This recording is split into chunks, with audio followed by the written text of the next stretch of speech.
هنكمل الجزء الثاني مع الباشمهندس.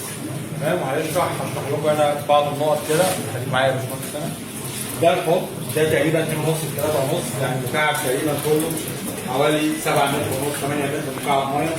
عمود الميه اللي فيه تقريبا حوالي متر و10 تقريبا. الميه اللي بتخش اللي في النص دي هو عامل المنظومه دي بتسحب الميه من تحت بمخلفاتها كله، بتدخلها على مجموعه الفلتر ديت، وهو مقسمها لاكثر من مرحله. مرحله فيها الميكانيزم بتاع الفلتر الميكانيكي، في مرحله ثانيه بتاعت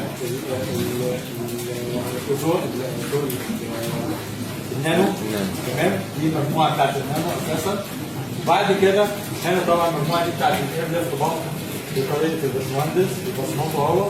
وهنا ده زي البروتين سكامر كده، ده بروتين سكامر موجود في المزارع السمكيه اللي بتتسافر شغاله، بس عاملها برضه بطريقته يعني هو عامل شويه افكار لذيذه جدا وبسيطه، بس محتاجه فكر وفهم كبير قوي للمنظومه دي. ما تخش من هنا تتفلتر بالفلتر الميكانيكي، بتطلع بعد كده على تكنولوجيا النانو اللي هو عاملها، اللي هو اشترك فيه معايا طبعا دكتور متخصص ومعيد في الجامعه علشان يوصلوا للنتيجه ديت.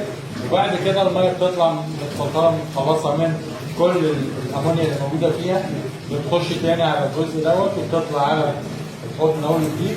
وهنا المخلفات الصلبه كلها بتطلع من البروتين سكامر اللي هو عامله. هنشغله برضه دلوقتي عشان تشوفوا زي ما انتم شايفين كده.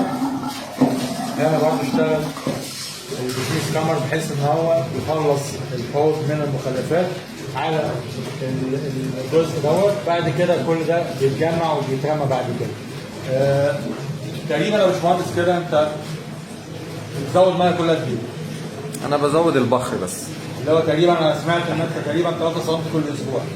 البخر انا بحسبه مره كل شهر تقريبا 3 سم او 4 سم بخر كل شهر. 3 سم 4 سم تقريبا ما بيكملش نص متر مكعب ميه كل شهر. لا تمام، يعني حتى استهلاك الميه ضعيف، استهلاك الكهرباء ضعيف.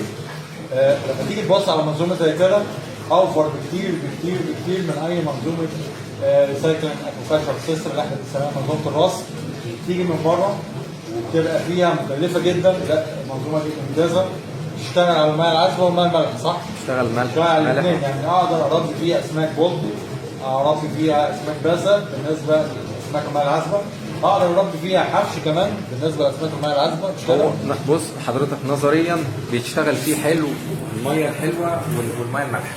تمام، الاثنين اي نوع، يعني لو السمكه لقيتها ميه حلوه هتتفضل وقتها والدنيا ما فيش مشاكل. تمام.